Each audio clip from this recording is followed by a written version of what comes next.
Hello student, स्वागत है आपका दोनों क्लासेस में। तो कैसे हैं आप लोग? उम्मीद करता हूं आप लोग ठीक ही होंगे और स्वस्थ होंगे। तो आज इस वीडियो में हम लेकर के आए हैं 12th क्लास का फिजिक्स यानी चैप्टर 1, फिजिक्स का चैप्टर 1, जिसका नाम क्या है? विद्युत आवेश तथा क्षेत्र यानी electric charge and the field, जिस पर बहुत सारे ऑब्जेक्टिव क्वेश्चन करने वाले हैं। यानी इसमें ये चैप्टर पर जितने इंपॉर्टेंट ऑब्जेक्टिव क्वेश्चन हैं, यानी इनमें से मतलब ये चैप्टर में से जितने इंपॉर्टेंट ऑब्जेक्टिव क्वेश्चन पूछे गए हैं बिहार बोर्ड में, खास करके वो सारे ऑब्जेक्टिव क्वेश्चन करने वाले हैं। और आप लोग वीडियो का इग्नोर नहीं कीजिएगा, सारे ऑब्जेक्टिव क्वेश्चन को नोट करते हुए जाइएगा, क्योंकि इनमें से ऑब्जेक्टिव क्वेश्चन जितने मैं पढ़ाऊंगा इनमें से बहुत सारे आपको बोर्ड में पूछे जाने का खूब चांस है। ठीक है, तो चलिए स्टार्ट करते हैं। आपका ज्यादा टाइम नहीं लूंगा। सबसे पहला नंबर जो क्वेश्चन है कि किसी वस्तु पर आवेश की न्यूनतम मात्रा कम नहीं हो सकती।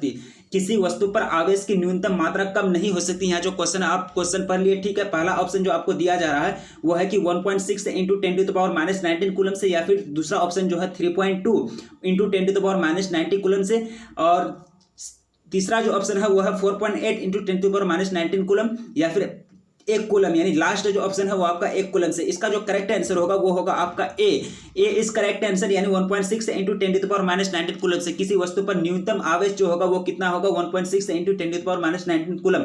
और इसका जो एक्चुअल मान होता है, उसका एक्चुअल जो मान होता है उसका ये होता है 1.602176634 इंटू 10⁻⁻19 कूलम होता है। और दुनिया में प्लस और माइनस के अलावा कोई तीसरा चार्ज को नहीं खोजा गया है अभी तक, ठीक है। और आवेश का जो ट्रांसफर होता है एक बॉडी से दूसरे बॉडी में, या फिर एक पार्टिकल से दूसरे पार्टिकल में, वो ई के गुणज के रूप में होता है, ठीक है। यानी ई के गुणज के रूप में। इसका सीधा सीधा मतलब ये होता है कि यानी इलेक्ट्रॉन का कभी तीसरा भाग एक बॉडी से दूसरे बॉडी में नहीं जाएगा, या फिर इलेक्ट्रॉन का आधा भाग एक बॉडी से दूसरे बॉडी में नहीं जाएगा, एक बॉडी से दूसरे बॉडी में ट्रांसफर नहीं होगा। यानी इलेक्ट्रॉन जब भी एक बॉडी से दूसरे बॉडी में, या फिर एक पार्टिकल से दूसरे पार्टिकल में जाएगा, वो मतलब गुणज के रूप में जाएगा, यानी पूर्ण संख्या के रूप में जाएगा, एक होल नंबर के रूप में जाएगा, ठीक है। तो यहाँ जो दूसरा क्वेश्चन है कि दो वैद्युतीय क्षेत्र रेखाएं एक दूसरे को किस कोण पर काटती है। यहाँ आपका दूसरा क्वेश्चन है। यहाँ आपको ऑप्शन मिल रहा है, पहला है 90 डिग्री, दूसरा है 45 डिग्री, तीसरा है 30 डिग्री, और डी इनमें से कोई नहीं, यानी नहीं काटती है। यहाँ आपको 4 ऑप्शन मिल रहा है। पहला ऑप्शन क्या है? 90 डिग्री, दूसरा है 45 डिग्री, तीसरा है 33 डिग्री, और चौथा है 9 नहीं काटती है, यानी इनमें से नल ऑफ दिस आपका ऑप्शन चौथा है, ठीक है। आप सेलेक्ट कीजिए, आपको टाइम दिया जा रहा है 2-3 सेकंड का, ठीक है। दो विद्युतीय क्षेत्र रेखाएं एक दूसरे को किस कोण पर काटती है, ठीक है। बताइए कौन सा आंसर सही होगा। लेकिन आपको पता होना चाहिए कि अगर आपका थ्योरी कंप्लीट है, आपको पता होना चाहिए कि ऑप्शन डी इज करेक्ट है, यानी विद्युतीय क्षेत्र रेखाएं कभी एक दूसरे को नहीं काटती। क्यों नहीं काटती है? क्योंकि विद्युतीय क्षेत्र रेखाएं अपने सोर्स से जब निकलती है वो 90 डिग्री का कोण बनाते हुए निकलती है, यानी 90 डिग्री के कोण पर निकलती है, यानी परपेंडिकुलर निकलती है, जिसके कारण वो एक दूसरे को नहीं काट सकती है। अगर ये मतलब एक तरह से ये क्लोज रूप भी नहीं बनाता है, यानी विद्युतीय क्षेत्र रेखाएं जो होती है वो क्लोज रूप कभी नहीं बनाता है। और ये जो होते हैं वह एकदम स्ट्रेट लाइन में होता है, स्ट्रेट लाइन में, और इक्वली स्पेस होता है ये दोनों के बीच, यानी ये इसकी जो रेखाएं होती है इसके बीच मतलब इक्वल स्पेस होता है, और ये मतलब एक तरह से सीधा होता है, जिसके कारण ये एक दूसरे को कभी नहीं काटती है, ठीक है। दूसरा क्वेश्चन कवर हो गया। इसी तरह है कि तीसरा क्वेश्चन है कि विद्युत आवेश का क्वांटम ईएसयू मात्रक में होता है।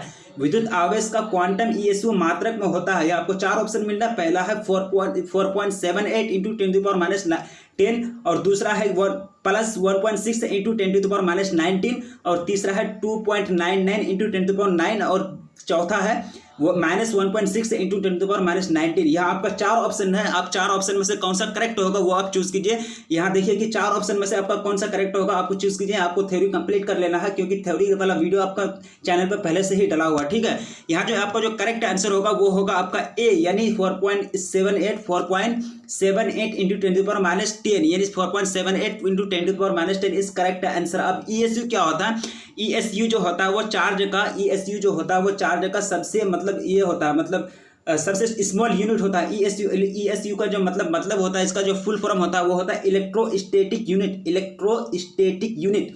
और 1 ईएसयू जो होता है, मतलब यहाँ क्या किया है कि क्वांटम ईएसयू यहाँ आपका लगा हुआ, क्या है यहाँ क्वांटम ईएसयू मात्रक में होता है। अब देखिए कि इसका आंसर कौन सा करेक्ट होगा। 4.78 इंटू 10⁻10 आपका आंसर यही होगा, ठीक है। आप सब क्वेश्चन को नोट करते हुए चलिए। बहुत सारे ऑब्जेक्टिव जो क्वेश्चन है उनको मैं इग्नोर कर दिया, क्योंकि वो इतने इंपॉर्टेंट नहीं है, वो एग्जाम में नहीं पूछे गए हैं। इसमें से जितने इंपॉर्टेंट थे वो जितने एग्जाम में पूछे गए हैं वो सारे ऑब्जेक्टिव क्वेश्चन मैं लेकर के आया हूँ और जो करा रहा हूँ, ठीक है। इसी तरह आगे बढ़ते हैं कि चौथा जो है स्थिर विद्युतीय क्षेत्र होता है। अब यहाँ आपको 4 ऑप्शन मिल रहा है। पहला है संरक्षित, दूसरा है असंरक्षित, तीसरा है कहीं संरक्षित तो कहीं असंरक्षित, या फिर चौथा इनमें से कोई नहीं। 4 ऑप्शन आपको मिल रहा है। पहला क्या है संरक्षित, दूसरा है असंरक्षित और तीसरा कहीं संरक्षित तो कहीं संरक्षित और कहीं असंरक्षित और इनमें से कोई नहीं। यहाँ जो आपका करेक्ट आंसर होगा वो होगा आपका ए यानी संरक्षित विद्युतीय क्षेत्र, स्थिर विद्युतीय क्षेत्र यानी ए संरक्षित होगा। ठीक है, यहाँ आपका कौन सा करेक्ट आंसर होगा? संरक्षित विद्युतीय क्षेत्र, स्थिर विद्युतीय क्षेत्र क्या होता है? संरक्षित होता है। ठीक है, इसी तरह हम आगे बढ़ते हैं। जैसे कि आप देखिए कि स्थिर विद्युतीय क्षेत्र जो होता है वो स्थिर विद्युतीय क्षेत्र किसी वस्तु के सतह पर निर्मित आवेश होता है। किसी वस्तु या फिर किसी पार्टिकल के सतह पर क्या होता है? वो आवेश होता है जिसको क्या कहते हैं? स्थिर विद्युतीय क्षेत्र कहते हैं। स्थिर यानी एक तरह से लोकेटेड यानी वह मतलब एक तरह से किसी वस्तु या किसी पार्टिकल की सतह पर मतलब स्थिर रहता है, उसको क्या कहते हैं? स्थिर विद्युतीय क्षेत्र कहते हैं। और ये क्या होता है? संरक्षित होता है। ठीक है, इसी तरह हम आगे बढ़ते। 5वां जो क्वेश्चन है वो ये है कि एक ही पदार्थ के धातु के 2 गोले, एक ही पदार्थ के धातु के 2 गोले ए तथा बी दिए गए हैं। ए पर प्लस क्यू और आवेश तथा दूसरे यानी बी पर माइनस क्यू आवेश दिया गया है। अब यहाँ देखिए, अब माइनस क्यू आवेश दिया गया है। ठीक है, क्वेश्चन समझ लिया। अब यहाँ ऑप्शन आपको दिया जा रहा है कि ए का द्रव्यमान क्या होगा? बढ़ जाएगा, या फिर बी का द्रव्यमान बढ़ जाएगा, या फिर द्रव्यमान पर कोई प्रभाव नहीं पड़ेगा, या फिर इनमें से कोई नहीं। आप करेक्ट आंसर चूज कीजिए, क्योंकि आपको करेक्ट आंसर या क्वेश्चन आप समझ लिए कि एक ही पदार्थ के धातु के 2 गोले ए तथा बी दिए गए हैं। एक पर ए पर जो है प्लस क्यू चार्ज है और दूसरा पर माइनस क्यू चार्ज है, यानी बी पर माइनस क्यू चार्ज है। तो यहाँ आपको करेक्ट ऑप्शन चूज करना है कि यह करेक्ट ऑप्शन कौन सा होगा। यहाँ देखिए कि पहला ऑप्शन क्या है कि ए का द्रव्यमान बढ़ जाएगा, या फिर बी का द्रव्यमान बढ़ जाएगा, या फिर द्रव्यमान पर कोई प्रभाव नहीं पड़ेगा, कोई असर नहीं पड़ेगा, या फिर इनमें से कोई नहीं, यानी नन ऑफ दिस। आपका जो करेक्ट आंसर होगा वो होगा बी, यानी बी का क्या होगा? द्रव्यमान बढ़ जाएगा। क्योंकि बी में जो है बी निगेटिव है कि बी पर आवेश जो है वो माइनस क्यू है। माइनस क्यू मतलब एक तरह से वो इलेक्ट्रॉन को गेन किया है, मतलब इलेक्ट्रॉन को जब गेन करेगा उसका क्या होगा? द्रव्यमान बढ़ जाएगा। ठीक है, इसलिए इस तरह आपका कौन सा ऑप्शन सही होता है? बी ऑप्शन सही होता है, यानी बी का द्रव्यमान क्या होगा? बढ़ जाएगा।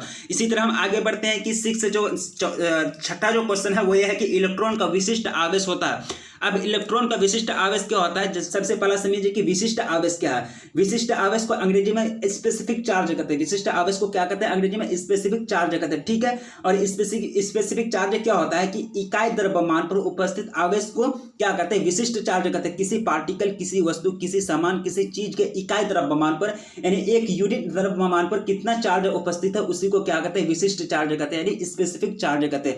अब यहाँ आपको क्वेश्चन पूछ रहा है कि इलेक्ट्रॉन का विशिष्ट चार्ज कितना होता है। इलेक्ट्रॉन भी एक तरह से पार्टिकल है, इलेक्ट्रॉन भी क्या है? एक पार्टिकल है, लेकिन यह इलेक्ट्रॉन का विशिष्ट आवेश आपको पूछ रहा है। ठीक है, यहाँ आपको 4 ऑप्शन मिला है। पहला है 1.8 ×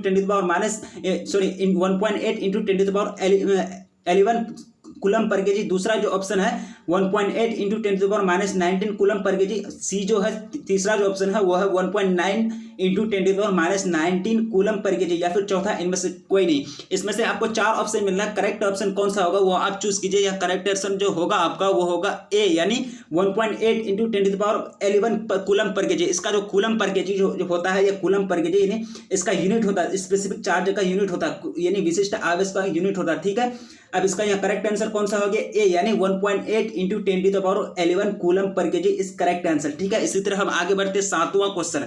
अब 7वां क्वेश्चन में जो पूछ रहा है कि डिबाई मात्रक है। डिबाई मतलब इसका मात्रक है। यहाँ आपको किसका मात्रक है आपको चूज करना है। यहाँ आपको 4 राशि दिया जा रहा है। पहला है आवेश का मात्रक है, दूसरा फिर विभव का मात्रक है, या फिर विद्युतीय द्विध्रुव आघूर्ण का मात्रक है, या फिर इनमें से कोई नहीं। या डिबाई किसका मात्रक है आप चूज कीजिए। आपका थ्योरी अगर कंप्लीट है तो आप चूज कीजिए। ठीक है, या आपको ये बहुत सारे ऑब्जेक्टिव क्वेश्चन इसी तरह के बोर्ड में पूछे गए हैं। ठीक है, आप यहाँ बताइए कि डिबाई किसका मात्रक है। यानी 7 नंबर में जो क्वेश्चन में जो पूछा गया है कि डिबाई मात्रक है, आपको बताना होगा कि डिबाई किसका मात्रक है। डिबाई जो मात्रक है वो सी, यानी विद्युतीय द्विध्रुव आघूर्ण का मात्रक है। यानी डिबाई जो किसका मात्रक है? विद्युतीय द्विध्रुव आघूर्ण का मात्रक है। डिबाई किसका मात्रक है? विद्युतीय द्विध्रुव आघूर्ण का जो मात्रक है। ठीक है, इसी तरह हम आगे बढ़ते हैं कि डिबाई हो गया। ठीक है, इसी तरह आगे बढ़ते हैं कि एक आवेशित चालक की सतह के किसी बिंदु पर विद्युतीय क्षेत्र की तीव्रता, इस विद्युतीय क्षेत्र की तीव्रता एक आवेशित चालक की सतह के किसी बिंदु पर विद्युतीय क्षेत्र की तीव्रता होती है। अब यहाँ क्या होती है विद्युतीय क्षेत्र की तीव्रता? देखिए आपको चार ऑप्शन मिला है। पहला है शून्य होती है, या फिर सतह के लंबवत होती है, या फिर सतह के स्पर्शीय होती है, या फिर सतह पर 45 डिग्री पर होती है। अब आपको करेक्ट ऑप्शन चूज करना है। यह आपका कौन सा ऑप्शन होगा? पहला ऑप्शन तो आपका है शून्य, या फिर दूसरा जो है सतह पर लंबवत होती है, तीसरा क्या है सतह के स्पर्श होती है, उसको टच किया हुआ होगा, टच मतलब उसके मतलब जुड़ा हुआ होता है, या फिर चौथा जो है सतह पर 45 डिग्री पर होती है। यहाँ आपका जो करेक्ट आंसर होगा वो होगा बी, यानी सतह के लंबवत होते हैं। एक आवेशित चालक की सतह के किसी बिंदु पर विद्युतीय क्षेत्र का तीव्रता वो जो होती है वह सतह के क्या होती है? लंबवत होती है, यानी 90 डिग्री का कोण पर होती है, 90 डिग्री के एंगल पर होती है। ठीक है, इसी तरह हम आगे बढ़ते हैं। 9वां जो क्वेश्चन है कि एक कूलम आवेश बराबर होता है। अब एक कूलम आवेश बराबर होता है, इसमें देखिए आपको यहाँ से बहुत सारे थ्योरी कंप्लीट करने पड़ेंगे कि एक कूलम आवेश बराबर होता है। यहाँ आपको चार ऑप्शन मिल रहा है। पहला है 2.99 into 10 to the power 9 ESU। ठीक है, यानी ESU का फुल फॉर्म मैं पहले ही बता दिया आप लोगों को कि ESU का जो फुल फॉर्म है वो होता है इलेक्ट्रोस्टैटिक यूनिट। ठीक है, यहाँ दूसरा जो ऑप्शन है 9 into 10 to the power 9 ESU, या फिर 8.85 into 10 to the power -12 ESU, या फिर इनमें से कोई नहीं, यानी नन ऑफ दिस। यहाँ आपको 9वां जो क्वेश्चन नंबर पूछ रहा है कि एक कूलम आवेश बराबर होता है, एक कूलम आवेश बराबर होता है, वो कितना बराबर होता है ये आपको बताना है। ठीक है, जो यहाँ जो आपका करेक्ट आंसर होगा वो होगा ए, यानी 2.99 into 10 to the power 9 ESU होता है, यानी एक कूलम चार्ज बराबर 2.991 into 10 to the power 9 ESU होता है। अब ESU जो होता है चार्ज यानी कूलम का सबसे छोटा मात्रक होता है। ESU क्या होता है? चार्ज यानी कूलम का सबसे छोटा मात्रक होता है, जिसका फुल फॉर्म मैंने बताया ESU यानी इलेक्ट्रोस्टैटिक यूनिट। ठीक है, अब ESU चार्ज का सबसे छोटा मात्रक होता है, इसको आपने एक कूलम बराबर 3 into 10 to the power 9 ESU भी ले सकते हैं, 3 into 10 to the power 9 ESU भी ले सकते हैं। अब चार्ज का जो सबसे बड़ा मात्रक होता है वो होता है फेराडे, जिसको एफ से सूचित करते हैं, फेराडे। अब एक फेराडे जो होता है वो 96,500 कूलम के बराबर होता है। एक फेराडे बराबर 96,500 कूलम के बराबर होता है। एक फेराडे कितना? अब आपका क्वेश्चन यहाँ मतलब एक तरह से थ्योरी कंप्लीट है कि स्मॉल यानी चार्ज का सबसे छोटा मात्रक कौन सा है? ESU यानी इलेक्ट्रोस्टैटिक यूनिट, और एक कूलम बराबर 3 into 10 to the power 9 ESU। ठीक है, और सबसे बड़ा मात्रक जो होता है चार्ज यानी आवेश का फेराडे होता है, और एक फेराडे बराबर 96,500 कूलम होता है। ठीक है, इसी तरह हम आगे बढ़ते हैं। 10वां जो क्वेश्चन है वो यह है कि यदि गोले पर आवेश 10 माइक्रोकूलम यदि किसी गोले पर आवेश क्या है 10 माइक्रोकूलम है, तो उसकी सतह पर विद्युतीय फ्लक्स होगी। अब विद्युतीय फ्लक्स क्या होता है?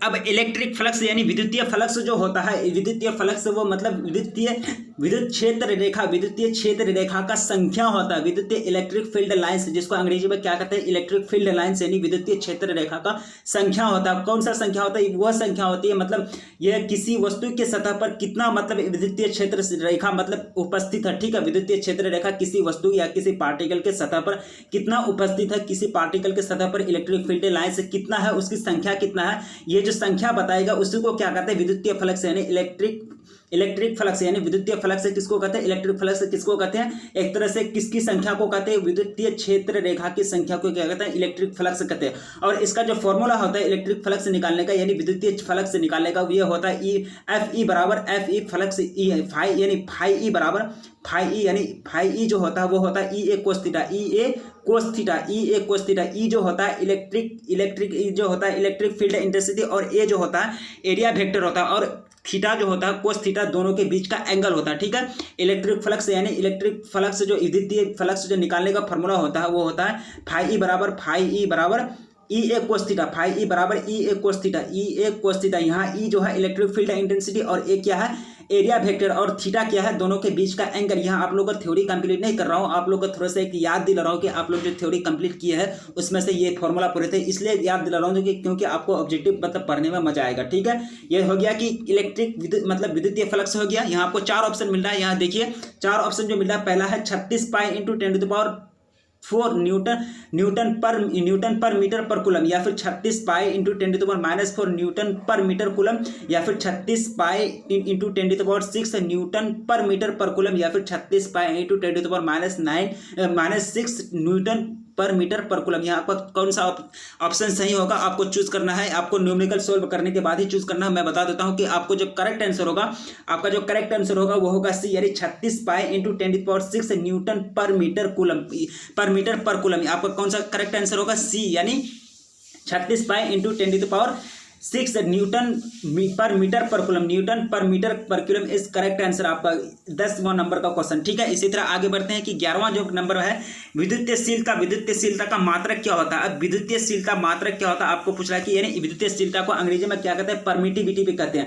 विद्युतीयशीलता को अंग्रेजी में क्या कहते हैं? परमिटिविटी कहते हैं। यहाँ आपको 4 ऑप्शन मिला, पहला है न्यूटन मीटर, न्यूटन पर मीटर, दूसरा है फैराडे पर मीटर और तीसरा है कूलम्ब पर वोल्ट, या फिर इनमें से कोई नहीं, यानी नन ऑफ दिस। आपका जो 11वां नंबर क्वेश्चन है वो ये है कि विद्युतीयशीलता यानी परमिटिविटी का मात्रक क्या होता है। यहाँ आपका 4 ऑप्शन है, पहला है न्यूटन पर मीटर, दूसरा है फैराडे पर मीटर, या फिर कूलम्ब पर वोल्ट, या फिर इनमें से कोई नहीं। आपका जो करेक्ट आंसर होगा वो होगा बी, यानी फैराडे पर मीटर इस करेक्ट आंसर। यानी विद्युतीयशीलता, यानी विद्युतीयशीलता का जो मात्रक होता है, विद्युतीयशीलता का जो मात्रक होता है वो क्या होता है? फैराडे पर मीटर। फैराडे पर मीटर क्या होता है? विद्युतीयशीलता का मात्रक होता है। इसी तरह आगे बढ़ते हैं, 12वां जो क्वेश्चन है वो यह है कि विद्युतीय क्षेत्र की तीव्रता यानी इलेक्ट्रिक फील्ड इंटेंसिटी का मात्रक होता है। इलेक्ट्रिक फील्ड इंटेंसिटी का मात्रक होता है, विद्युतीय क्षेत्र की तीव्रता होता है। अब यह 4 ऑप्शन आपको मिल रहा है, पहला है न्यूटन पर कूलम यानी एनसी, या फिर दूसरा है न्यूटन पर कूलम एन। देखिए यहाँ थोड़ा सा ये मिस्टेक हुआ कि यहाँ पढ़ दे दिया है, यहाँ क्या होगा? न्यूटन कूलम या फिर न्यूटन पर कूलम या फिर वोल्ट पर, या फिर वोल्ट मीटर, या फिर न्यूटन या फिर कूलम पर न्यूटन। इसका जो करेक्ट आंसर होगा वो आपको चूज करना है। आपको थोड़ा सा टाइम दिया जा रहा है कि विद्युतीय क्षेत्र की तीव्रता यानी इलेक्ट्रिक फील्ड इंटेंसिटी का मात्रक क्या होता है। इलेक्ट्रिक फील्ड इंटेंसिटी का मात्रक क्या होता है? आप थोड़ा सा जान लीजिए कि इलेक्ट्रिक फील्ड इंटेंसिटी क्या होता है। इलेक्ट्रिक फील्ड इंटेंसिटी जो होता है वह इलेक्ट्रोस्टैटिक फोर्स और मैग्नेट्यूड, यानी इलेक्ट्रोस्टैटिक फोर्स और चार्ज का मतलब इलेक्ट्रिक चार्ज का मतलब इलेक्ट्रो, यानी एफ, यानी एफ बाई क्यू नॉट, यानी इलेक्ट्रिक फील्ड इंटेंसिटी निकालने का जो फॉर्मूला होता है वो होता है एफ बाई क्यू नॉट, जहां एफ जो है वो इलेक्ट्रोस्टैटिक फोर्स है और क्यू नॉट जो है मैग्नीट्यूड ऑफ टेस्ट चार्ज, यानी मैग्नीट्यूड ऑफ टेस्ट चार्ज है। और इसका जो ये होता है इलेक्ट्रिक फील्ड इंटेंसिटी का जो ये होता है यूनिट होता है, ऐसा यूनिट वो होता है न्यूटन पर कूलम या फिर वोल्ट पर मीटर होता है। ठीक है, लेकिन ये आपको क्वेश्चन क्या पूछ रहा है कि विद्युतीय क्षेत्र की तीव्रता यानी इलेक्ट्रिक फील्ड इंटेंसिटी का मात्रक होता है, आपको मात्रक यानी पूछा गया है। तो आपका करेक्ट आंसर कौन सा होगा? न्यूटन पर कूलम। न्यूटन पर coulomb is the correct answer, यानी विद्युतीय इलेक्ट्रिक फील्ड इंटेंसिटी का जो यूनिट है वो कौन सा है? न्यूटन पर कूलम। ठीक है, इसी तरह हम आगे बढ़ते हैं। 13वां जो क्वेश्चन है वो यह है कि विद्युतीय क्षेत्र की तीव्रता की विमा यानी डायमेंशन क्या होती है। विद्युतीय क्षेत्र की तीव्रता की विमा यानी जो ऊपर पढ़ी है अभी 12वां नंबर क्वेश्चन में, उसका डायमेंशन क्या होता है, उसका विमा क्या होता है। यहाँ आपको 4 ऑप्शन मिल रहा है, पहला है ML_T-2 A-1, या फिर दूसरा है ML_T-3 A-1, तीसरा है ML2T-3 A, और या फिर ML2T2 या फिर A2, यहाँ T2 A2। ठीक है, यहाँ आपको 4 ऑप्शन मिला। पहला ऑप्शन जो है क्या है कि ML_T-2 A-1 या फिर ML_T-3 A-1, ML2T-3 A या फिर ML2T2 A2। यहाँ आपका जो करेक्ट आंसर होगा वो होगा A will be the correct answer, ML_T-2 A-1। ठीक है, इसमें ये क्वेश्चन जो है, ये क्वेश्चन आप लोग कमेंट करके बताइएगा कि ये क्वेश्चन आप लोग को थोड़ा टेस्ट करने के लिए दे रहे हैं। ये क्वेश्चन में आप लोग कमेंट करके बताइएगा क्या ये क्वेश्चन आप लोग कैसे नजर से देख रहे हैं। ठीक है, इसी तरह आगे बढ़ते हैं। यहाँ मैं क्या बता रहा हूँ कि विद्युतीय क्षेत्र की तीव्रता का विमा जो होता है, मैं आपको करेक्ट आंसर कौन सा दे रहा हूँ? ए, यानी ML_T-2 A-1। 13वां जो नंबर है वो ML_T-2 A-1 आपको करेक्ट आंसर दे रहा हूं। ठीक है, लेकिन आप लोग कमेंट करके बताइएगा कि इसमें से क्या ए सही है या आप लोग को मैं जानबूझ करके दे रहा हूं। आप लोग कमेंट्स नहीं करते, आप लोग पढ़ते हैं या नहीं पढ़ते हैं, ये मैं टेस्ट करने के लिए दे रहा हूं। ठीक है, इसी तरह हम आगे बढ़ते हैं। 14वां नंबर क्वेश्चन है कि एक प्रोटॉन एवं एक इलेक्ट्रॉन को सामान्य विद्युतीय क्षेत्र में रखा जाता है। सामान्य विद्युतीय क्षेत्र में रखा जाता है। ठीक है, समझ लियो क्वेश्चन क्या है कि एक प्रोटॉन और एक इलेक्ट्रॉन को समान विद्युतीय क्षेत्र में रखा जाता है। अब आपको क्वेश्चन क्या पूछ रहा है कि उन पर लगा विद्युतीय बल बराबर होंगे या फिर विद्युतीय बलों के परिणाम क्या होंगे? बराबर होंगे। उनके त्वरण बराबर होंगे या फिर उनके त्वरण के परिणाम बराबर होंगे। 4 ऑप्शन है आपके पास। यहाँ देखिए थोड़ा सा दिमाग लगाइए, ये कि उन पर लगा विद्युतीय बल बराबर होंगे या फिर विद्युतीय बलों के परिणाम बराबर होंगे या फिर उनके त्वरण बराबर होंगे या फिर उनके त्वरण के परिणाम क्या होंगे? बराबर होंगे। लेकिन आपका जो करेक्ट आंसर होगा वो होगा बी, यानी विद्युतीय बलों के परिणाम क्या होंगे? बराबर होंगे। यानी अगर एक प्रोटॉन एवं इलेक्ट्रॉन को समान विद्युतीय क्षेत्र में रखा जाता है तो क्या होगा कि विद्युतीय बलों के परिणाम क्या होंगे? बराबर होंगे। क्या होंगे? विद्युतीय बलों के परिणाम क्या होंगे? बराबर होंगे। ठीक है, इसी तरह हो गया 14वां नंबर क्वेश्चन। इसी तरह आगे बढ़ते हैं कि 15वां जो क्वेश्चन है यह है कि निम्नलिखित में कौन सदिश राशि है? अब सदिश राशि आप समझते हैं कि वेक्टर क्वांटिटी जिसमें दिशा फिक्स होता है, मैग्नीट्यूड यानी ये एक तरह से परिमाण के साथ यानी दिशा भी फिक्स होता है, यानी उसका डायरेक्शन फिक्स होता है। यहाँ आपको क्या पूछ रहा है कि निम्नलिखित में से कौन सदिश राशि है या फिर निम्नलिखित में कौन सदिश राशि है। यहाँ आपको 4 राशि का मतलब दिया जा रहा है, ऑप्शन दिया जा रहा है। पहला ए में जो दिया जा रहा है आपको आवेश, दूसरा है धारिता, तीसरा है विद्युत तीव्रता का, या फिर इनमें से कोई नहीं यानी नन ऑफ दिस। आपका करेक्ट आंसर कौन होगा थोड़ा सा चूज करके बताइए। यह आप लोग 9th क्लास में भी पढ़ चुके हैं, ठीक है। यह आप लोग 9th 10th में भी पढ़ चुके हैं। सदिश अदिश राशि 9th से ही आप लोग पढ़ते हुए आ रहे हैं कि सदिश राशि किसको कहते हैं, अदिश राशि किसको कहते हैं। इसलिए आपको क्वेश्चन आ गया 12th में कि सदिश राशि कौन सी है। आप चूज कीजिए, आवेश होगा, धारिता होगा, विद्युत तीव्रता होगा, या फिर इनमें से कोई नहीं। इसका जो करेक्ट आंसर होगा वो होगा सी यानी विद्युत तीव्रता। यानी विद्युत तीव्रता क्या है, सदिश राशि। विद्युत तीव्रता क्या है, सदिश राशि है, ठीक है। इसी तरह 15वां क्वेश्चन हो गया, आगे बढ़ते हैं। विद्युत विभव का मात्रक वोल्ट है और ये तुल्य है। विद्युत विभव का मात्रक क्या है, वोल्ट है और ये तुल्य है। किसके साथ तुल्य है भाई, यह देखिए आपको 4 ऑप्शन मिल रहा है। पहला है जूल पर कूलम, दूसरा है जूल गुना कूलम, या फिर कूलम पर जूल, या फिर इनमें से कोई नहीं। करेक्ट आंसर कौन सा होगा आप चूज कीजिए। करेक्ट आंसर आपका कौन सा होगा चूज कीजिए। जूल पर कूलम, या फिर जूल गुना कूलम, या फिर कूलम पर जूल, या फिर इनमें से कोई नहीं। क्या क्वेश्चन क्या है कि विद्युत विभव का मात्रक वोल्ट है और यह तुल्य है। विद्युत विभव का मात्रक वोल्ट है और यह तुल्य है। आपको करेक्ट ऑप्शन जो चूज करना है वो है ए, यानी A will be the correct answer. Joule पर कूलम इज करेक्ट आंसर, ठीक है। विद्युत विभव का मात्रक वोल्ट है और ये किसके साथ तुल्य है, जूल पर कूलम के साथ तुल्य है। इसी तरह आगे बढ़ते हैं। 17वां जो क्वेश्चन है कि साबुन के एक बुलबुले को जब आवेशित किया जाता है, साबुन जो आप यूज करते हैं उसके एक बुलबुले को जब आवेशित किया जाता है, जब उसमें चार्ज डाला जाता है तो उनकी त्रिज्या यानी उसकी त्रिज्या क्या होती है। अब उसकी त्रिज्या क्या होती है आपको 4 ऑप्शन मिल रहा है। पहला है बढ़ती है या घटती है, या फिर अपरिवर्तित रहती है, या फिर शून्य हो जाता है, ठीक है। यहाँ आपको 4 ऑप्शन मिल रहा है, ठीक है। यहाँ आपको 4 ऑप्शन मिला। पहला क्या है, बढ़ती है, घटती है, या फिर अपरिवर्तित रहती है, या फिर शून्य हो जाता है। जब एक चार्ज यानी एक बुलबुले साबुन के बुलबुले को आवेशित किया जाता है, चार्ज किया जाता है, उसकी त्रिज्या में क्या परिवर्तन होता है, बढ़ती है, घटती है, या फिर अपरिवर्तित रहती है, या फिर शून्य हो जाए, एक तरह से खत्म हो जाता है। यह आपको करेक्ट जो आंसर होगा वो होगा ए यानी बढ़ती है। जब एक चार्ज यानी एक साबुन के बुलबुले को जब आवेशित किया जाता है, जब उस पर चार्ज डाला जाता है तो उसकी त्रिज्या में क्या होती है, बढ़ोतरी होती है, यानी बढ़ती है, यानी A will be the correct answer, ठीक है। इसी 17वां क्वेश्चन कवर हो गया। इसी तरह हम आगे बढ़ते 18वां क्वेश्चन में।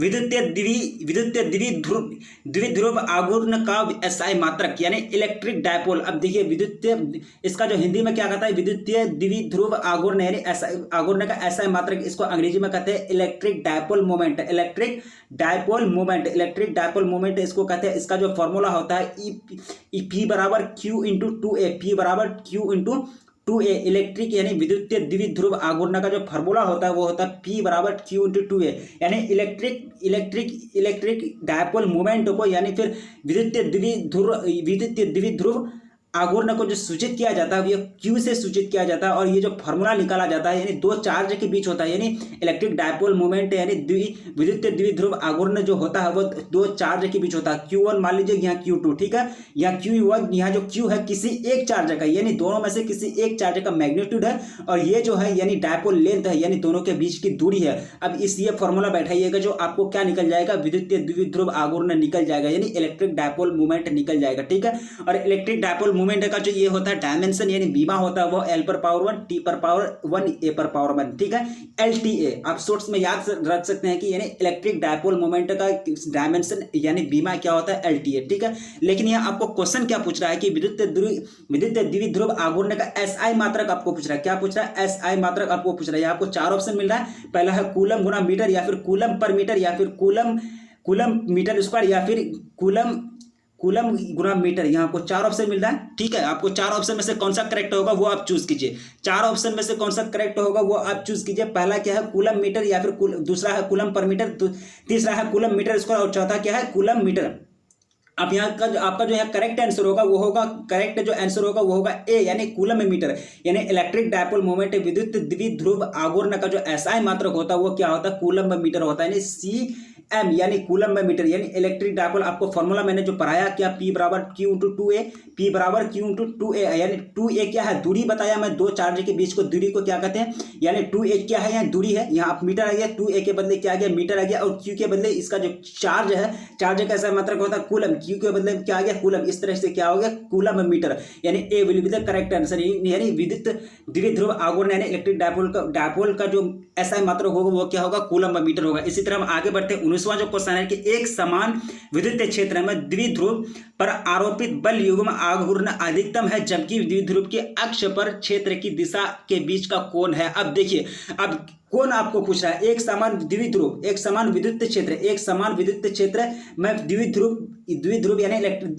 इलेक्ट्रिक डायपोल पर आरोपित बल युग्म आघूर्ण अधिकतम है जबकि द्विध्रुव के अक्ष पर क्षेत्र की दिशा के बीच का कोण होगा। अब कोण क्या होगा, वहां आपको पूछना है कि कोण एंगल क्या होगा। यहाँ आपको चार ऑप्शन मिल रहा है, पहला है 0, दूसरा है 90 डिग्री, तीसरा है क्या 180 डिग्री यानी 180 डिग्री, और चौथा क्या है 45 डिग्री 45 डिग्री। यहाँ आपका जो करेक्ट आंसर होगा, आपको करेक्ट आंसर जो होगा आपका वो होगा बी यानी 90 डिग्री। यानी 90 डिग्री पर जब 90 डिग्री होगा तो समान विद्युत क्षेत्र द्विध्रुव आरोपित बल युग्म अधिकतम होगा, क्या होगा अधिकतम होगा, यानी इसका करेक्ट आंसर क्या होगा बी यानी 90 डिग्री।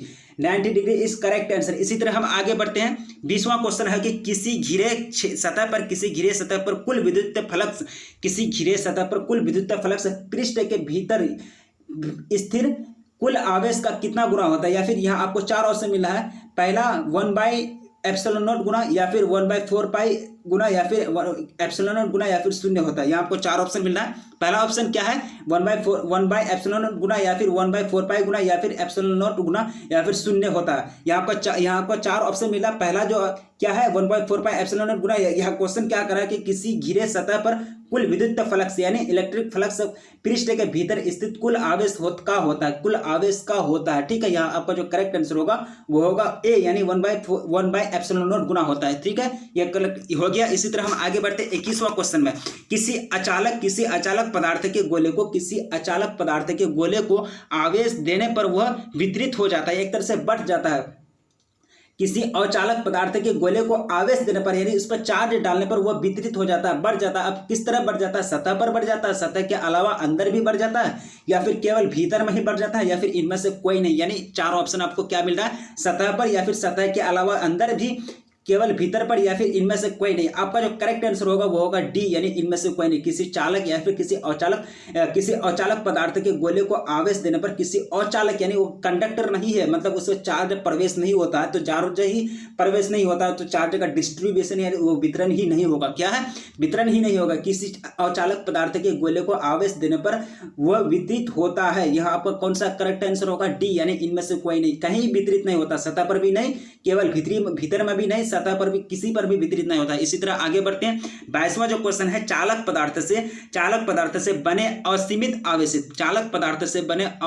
आवेशित पतली चादर की सतह के निकट स्थित किसी बिंदु पर विद्युतीय क्षेत्र का मान होता है। यहाँ देखिए आपको चार ऑप्शन मिल रहा है, एप्सिलॉन सिग्मा, और दूसरा है कि सिग्मा बाय एप्सिलॉन, या फिर तीसरा है सिग्मा बाय 2 एप्सिलॉन, या फिर दूसरा है कि 1/2 सिग्मा बाय एप्सिलॉन। ठीक है, यहाँ आपको चार ऑप्शन मिल रहा है। पहला क्या है सिग्मा एप्सिलॉन सिग्मा, दूसरा है कि दूसरा यहाँ है कि सिग्मा बाय एप्सिलॉन, और तीसरा क्या है कि सिग्मा बाय 2 एप्सिलॉन, या फिर लास्ट जो है वो यह है कि 1/2 सिग्मा बाय एप्सिलॉन। यहाँ पर जो करेक्ट आंसर होगा वो होगा बी यानी sigma by epsilon. Sigma by epsilon is correct answer. इसी तरह हम आगे बढ़ते हैं। 23वां जो क्वेश्चन है कि जब किसी वस्तु को आवेशित किया जाता है, तो उसका द्रव्यमान क्या होता है, बढ़ जाता है या फिर घट जाता है, या फिर अचर रहता है, या फिर बढ़ या घट सकता है। यहाँ तो आपका करेक्ट आंसर होगा वो होगा बी यानी डी, घट भी सकता है या भी बढ़ भी सकता है। जब किसी वस्तु को आवेशित किया जाता है, जब उसको चार्ज किया जाता है, चार्ज किया जाता है तो द्रव्यमान क्या होता है, बढ़ता है।